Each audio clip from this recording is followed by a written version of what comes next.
नमस्कार। कक्षा 12वीं की पाठ्यपुस्तक आरोह भाग 2 के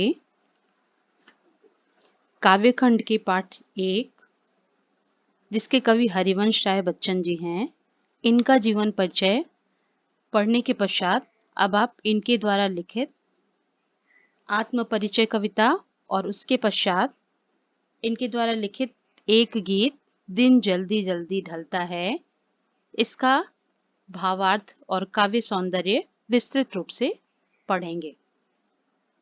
इनके द्वारा लिखित पहली कविता है आत्म परिचय। आत्म परिचय, जिसका शाब्दिक अर्थ है अपना परिचय देना, अपने बारे में लोगों को जानकारी देना। और ये जानकारी इन्होंने बहुत ही ईमानदारी से दी है, यानी अपने जीवन की वास्तविकता से पाठक को इन्होंने परिचित कराया है। ये इस संसार के द्वैधात्मक रूप को व्यक्त करते हुए कह रहे हैं कि किस तरह से मैं जग जीवन का भार लिए फिरता हूँ। कवि कह रहे हैं कि मैं इस संसार का, ये संसार जो कि मेरे लिए जग जीवन यानी इस संसार की जो प्रतिक्रियाएं हैं, जो गतिविधियां हैं, वो सब कवि को भार स्वरूप लग रही हैं, लेकिन फिर भी वो उस भार का वहन कर रहे हैं। फिर भी जीवन से प्यार लिए फिरता हूँ। कवि कह रहे हैं कि ये जीवन, मुझे सांसारिक गतिविधियां मुझे भार स्वरूप लग रही हैं, बोझ के समान लग रही हैं, फिर भी मुझे इस संसार से लगाव है, फिर भी मुझे इस संसार से प्यार है। क्यों प्यार है उसका कारण भी बताते हुए कह रहे हैं, कर दिया किसी ने झंकृत जिनको छूकर, मैं सांसों के दो तार लिए फिरता हूँ। कवि कह रहे हैं कि मेरा जो ये मन है, उसके तार रूपी सांस जो है, उसको छू करके किसी ने उसे झंकृत कर दिया है, यानी प्रेम का संचार कर दिया है। इसलिए मैं अपने जीवन में सांसों के दो तार लिए फिर रहा हूँ, यानी प्रेम को लिए हुए घूम रहा हूँ। मैं स्नेह सुरा का पान किया करता हूँ। कवि कह रहे हैं स्नेह सुरा यानी प्रेम रूपी शराब। कवि के अनुसार उन्होंने प्रेम रूपी सुरा का, प्रेम रूपी शराब को पिया है और उसकी मस्ती में ये घूम रहे हैं। मैं कभी न जग का ध्यान किया करता हूँ और मैं इस संसार की परवाह कभी नहीं करता हूँ। और क्यों नहीं परवाह करता हूँ उसका ये कारण बताते हुए कह रहे हैं, जग पूछ रहा उनको, क्योंकि ये सारा संसार जो है उन्हीं की सुनता है, उन्हीं को पूछता है, उन्हीं को महत्वपूर्ण बताता है जो जग की गाते, जो उनका गुणगान करते हैं, यानी इस संसार में जो जिसका बखान करता है उसी का वो गुणगान करते हैं, उसी को महत्वपूर्ण बताते हैं। इसलिए कवि कह रहे हैं कि मैं इस संसार का ध्यान ना दे करके अपने मन का गान किया करता हूँ, मैं केवल अपने मन की करता हूँ। और इस कारण से कवि, जो कि इन्हें अपना जीवन भार स्वरूप लग रहा है, फिर भी उससे प्रेम करते हैं।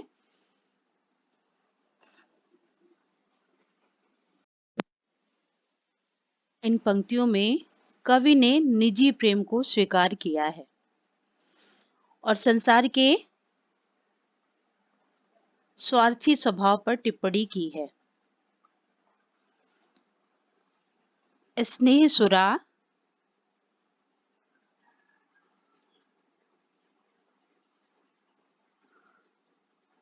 और जग जीवन, इसमें ज वर्ण की आवृत्ति और स वर्ण की आवृत्ति होने के कारण अनुप्रास अलंकार है।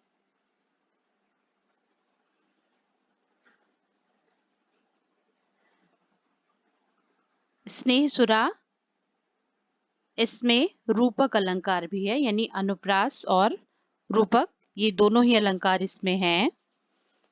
सांसों के दो तार यानी सांस रूपी तार, इसलिए इसमें स्नेहसुरा और सांसों के तार इसमें रूपक अलंकार है। इस प्रकार से कवि ने इन काव्य पंक्तियों में खड़ी बोली का प्रयोग किया है और किया करता हूं और लिए फिरता हूं, इससे इनके जीवन की जो मस्ती है वो स्पष्ट हो रही है। इस प्रकार अपनी आत्म परिचय कवि ने इसमें बहुत ही ईमानदार तरीके से व्यक्त किया है। मैं निज उर के उद्गार लिए फिरता हूं। कवि कह रहे हैं कि मैं अपने उर यानी हृदय, हृदय के उद्गार यानी कवि कह रहा है कि मेरे मन में जो भी विचार हैं, जो भी हमारे अंतःकरण में छिपा हुआ है, मैं उसे लिए हुए फिरता रहता हूँ। मैं निज उर के उपहार लिए फिरता हूँ और मुझे इस संसार से जो भी सुख दुख प्रेम इस तरह से मुझे जो कुछ भी उपहार स्वरूप मिला है, मैं उसे लिए हुए इस संसार में फिरता रहता हूँ। है यह अपूर्ण संसार न मुझको भाता। कवि के अनुसार ये संसार अपूर्ण है यानी अधूरा है। अधूरा इसलिए है क्योंकि यहाँ प्रेम का अभाव है। इससे कवि कह रहा है कि हमें ये संसार अपूर्ण लगता है, इसलिए मुझे ये बिल्कुल नहीं भाता, अच्छा नहीं लगता है। इसलिए मैं स्वप्नों का संसार लिए फिरता हूँ। तो मैं इस संसार में ये मुझे नहीं अच्छा लगता है, इसलिए मैं इस संसार के अनुसार न रह करके बल्कि अपने स्वप्न के संसार में विचरण करता रहता हूँ, घूमता फिरता हूँ। मैं जला हृदय में अग्नि दहा करता हूँ। कवि कह रहे हैं कि मैं अपने हृदय को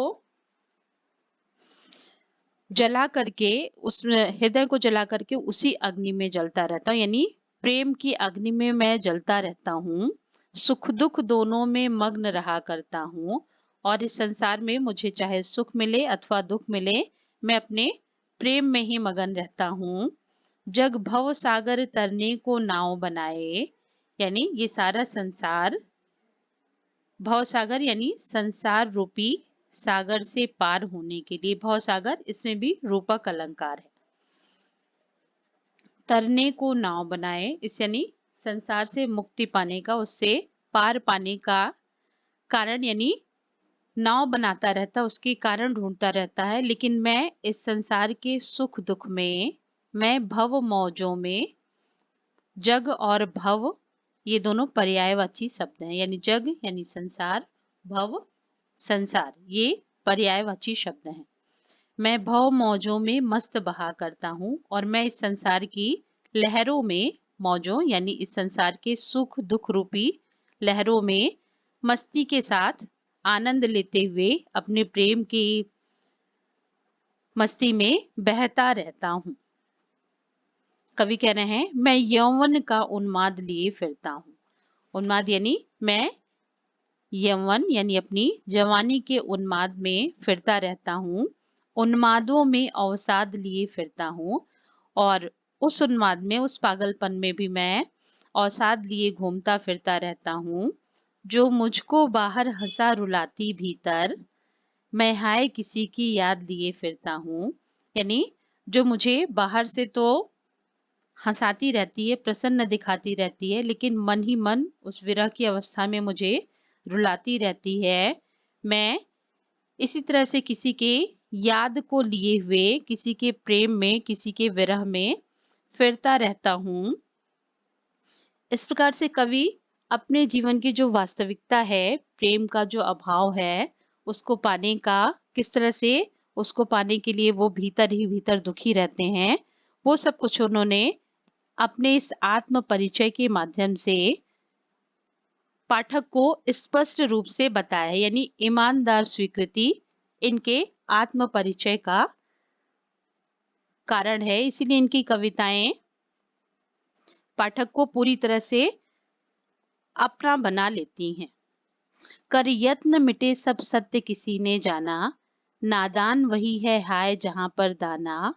फिर मूढ़ न क्या जग जो इन पर भी, इस पर भी सीखे, मैं सीख रहा हूं सीखा ज्ञान भुलाना। कवि कह रहे हैं कर यत्न मिटे सब, सत्य किसी ने जाना।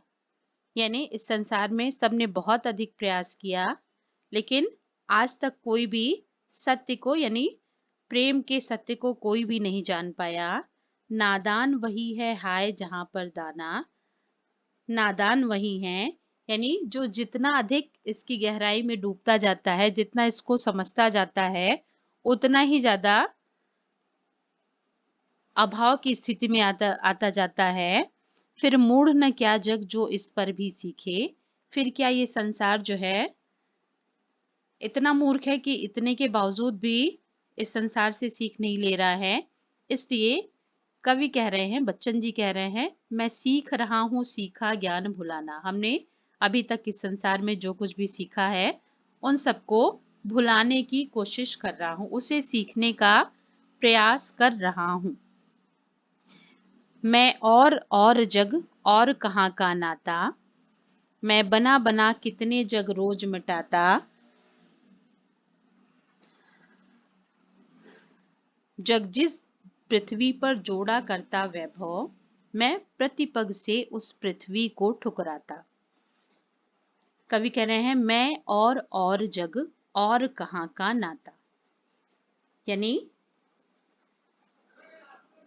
मुझ में और संसार में दोनों में कोई संबंध नहीं है। मैं और जग और कहाँ का नाता, यानी मैं मुझ में और जग यानी संसार में कोई संबंध नहीं है।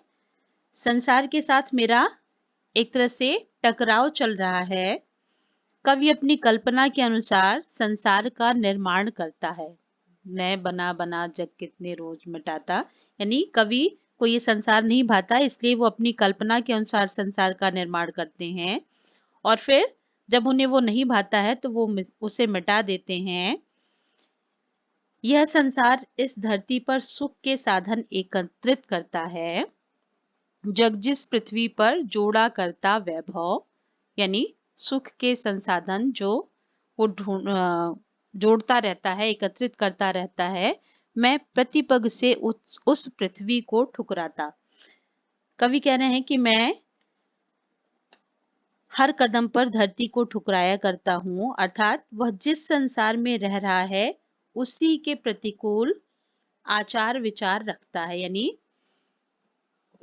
इस पृथ्वी पर लोग उसी का गुणगान करते हैं जो उसके जैसा गाते हैं। इसलिए बच्चन जी प्रतिपग से उस पृथ्वी को ठुकराता। मैं निज रोदन में राग लिए फिरता हूँ। रोदन यानी रोना और राग यानी प्रेम, विरोधाभासी। यानी मैं अपने कष्टों में भी, अपने रुदन में भी प्रेम को लिए फिरता हूँ। शीतल वाणी में आग लिए फिरता हूँ, यानी इस संसार से मुझे विरक्ति है, ये संसार मुझे नहीं भाता है, इसलिए शीतल वाणी में आग लिए फिरता हूँ। मैं भले ही इस जीवन के भार को ढो रहा हूँ, लेकिन फिर भी उस आग को अपने अंदर लिए फिरता हूँ। शीतल वाणी के माध्यम से आग लिए फिरता हूँ। हो जिस पर भूपों के प्रासाद निछावर। भूप यानी राजाओं के, प्रासाद यानी महल। मैं वह खंडहर का भाग लिए फिरता हूँ, यानी इनके जीवन में जो प्रेम रूपी खंडहर है, प्रेम के जो अवशेष हैं, उसे लिए हुए ये घूमते रहते हैं और उस पर ये भूपों के बड़े बड़े महलों को भी न्यौछावर कर देते हैं। मैं वह खंडहर का भाग लिए फिरता हूँ, यानी मेरे जीवन में जो प्रेम का अवशेष बचा हुआ है वो मेरे लिए भूपों के बड़े बड़े महलों से भी बढ़कर है। मैं उस पर अपने उस खंडहर को निछावर करता हूँ।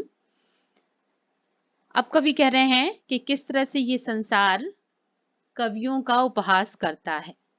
मैं रोया इसको तुम कहते हो गाना, यानी मेरे जो मन का कष्ट था यदि मैं उसे प्रकट करता हूं तो तुम उसे रोना ना कह करके मेरे गीत कहते हो। मैं फूट पड़ा तुम कहते छंद बनाना, और मेरे दुख की स्थिति जब बहुत अधिक बढ़ गई यानी मैं रोते रोते फूट पड़ा, अपने कष्टों को सबके सामने प्रकट कर पड़ा। तो इस पर दुनिया कहती है कि हमने छंद बनाया, यानी एक अच्छी कविता का निर्माण किया। क्यों कवि कहकर संसार मुझे अपनाए, और ये सारा संसार मुझे कवि कह कर के मेरे दुखों को इस प्रकार से अपनाता है। मैं दुनिया का हूँ एक नया दीवाना, यानी ये सारा संसार जो कवि कह कर के मेरे रोने को गाना कहता है और दुख की पराकाष्ठा को छंद बनाना कहता है। मैं दुनिया का हूँ एक नया दीवाना, और मैं इस दुनिया का एक नया दीवाना हूँ। दीवाना यानी पागल, यानी अपने कार्य की मस्ती में पूरी तरह से डूबा रहने वाला, यानी अपने प्रेम में मगन रहने वाला। मैं दीवानों का वेश लिए फिरता हूँ, मैं मादकता निःशेष लिए फिरता हूँ। जिसको सुनकर जग झूम झुके लहराए, मैं मस्ती का संदेश लिए फिरता हूँ। कवि कह रहा है, मैं दीवानों का वेश लिए फिरता हूँ। मैं इस दुनिया में पूरी तरह से दीवानों की तरह घूमता रहता हूँ, यानी जिसे इस दुनिया की कोई परवाह नहीं है, वो अपनी मस्ती में घूमता रहता है। मैं मादकता निःशेष लिए फिरता हूँ, इसलिए मैं इस समाज में, ये समाज जो दीवानों को स्वीकार नहीं करता है, वह दीवानों का, कवि स्वयं दीवानों का रूप धारण करके इस संसार में घूमता रहता है, और उसके जीवन में जो मस्ती शेष रह गई है उसे लिए वह घूमता रहता है। इस मस्ती को सुनकर सारा संसार झूम उठता है। कवि के गीतों की मस्ती सुनकर लोग प्रेम में झुक जाते हैं तथा आनंद में झूमने लगते हैं, और मस्ती के संदेश को लेकर कवि संसार में घूमता है, जिसे लोग गीत समझने की भूल कर बैठते हैं। यानी कवि कह रहा है कि मेरे द्वारा जो भी मैं मस्ती का संदेश लिए फिरता हूँ, जो भी मैं अपने में मगन होकर के करता हूँ, उसे लोग कहते हैं कि मैं एक अच्छे गीत की रचना कर रहा हूँ, यानी मेरे मन की गहराइयों को न समझ करके, बल्कि मुझे एक कवि के रूप में समझ करके। अन्य शब्दों में कहें तो कवि अपनी मस्त प्रकृति का चित्रण अपने आत्म परिचय के द्वारा कर रहे हैं, और यह मस्ती उनके गीतों में पूरी तरह से फूट पड़ी है। कवि कहकर तथा झूम झुके में, यानी जहां भी एक वर्ण की आवृत्ति आपको दिखे काव्य पंक्तियों में, वहां अनुप्रास अलंकार होगा। और मैं शैली का प्रयोग कवि ने अपनी बात को प्रकट करने के लिए प्रयोग किया है, और इस कविता में श्रृंगार रस की अभिव्यक्ति भी हुई है, क्योंकि कवि ने अपने प्रेम को स्पष्ट रूप से व्यक्त किया है। तत्सम शब्दावली की प्रमुखता है। इस प्रकार से बच्चन जी ने अपने इस आत्म परिचय कविता के माध्यम से अपने जीवन को बहुत ही स्पष्ट रूप से, बहुत ही ईमानदारी से, संसार से उनका जैसा भी नाता है, जैसा भी लगाव है, द्वेष है, राग है, प्रेम है, यानी जो द्वंद्वात्मक स्थितियां हैं, उसका उन्होंने बहुत ही सहज रूप में चित्रण किया है। और अब हम लोग अगली वीडियो में इनके द्वारा लिखित एक गीत, जो कि निशा निमंत्रण से ली गई है, उसका भावार्थ और काव्य सौंदर्य अगली वीडियो में पढ़ेंगे।